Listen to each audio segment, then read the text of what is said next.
Malaysia में retired उस्तादनि पारां पंहिंजनि जाइज़ हक़नि लाइ एहतजाजी मुज़ाहिरो कयो, जंहिंमें गिरेवार रजिस्टर्ड सालका सईदाबाद जनरल सेक्रेटरी फज़ल उल हक मेमण, सीनियर नायब सदर अली अकबर, कीरियो अल्लाह बचायो काका पंवर, उन्नड़ समेत ॿियनि एहतजाजी मुज़ाहिरो करे सख़्त नारेबाज़ी कई।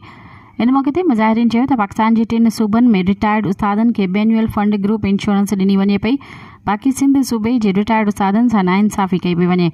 उन्हनि खे पंहिंजा जाइज़ हक़ ॾिना वञनि। हुन चयो त बेन्युअल फंड ग्रुप इंश्योरेंस, सिहत कार्ड, 10% पेंशन में वाध ईंदड़ बजट में हाज़िर सर्विस मुलाज़िमीन जी बराबर पेंशन वधाई वञे। हुन सिंध हुकूमत आला इख्तियारनि खां पुरज़ोर मुतालबो कयो आहे त ख़ुदारा असांखे पंहिंजा हक़ ॾिना वञनि त जीअं असां हिन महांगाई जे दौर में बहितर नमूने पंहिंजे बछड़नि जो पेट गुज़र करे सघूं। तेसिताईं एहतजाज जो सिलसिलो जारी रखियो वेंदो जेसिताईं असांखे पंहिंजा हक़ नथा ॾिना वञनि।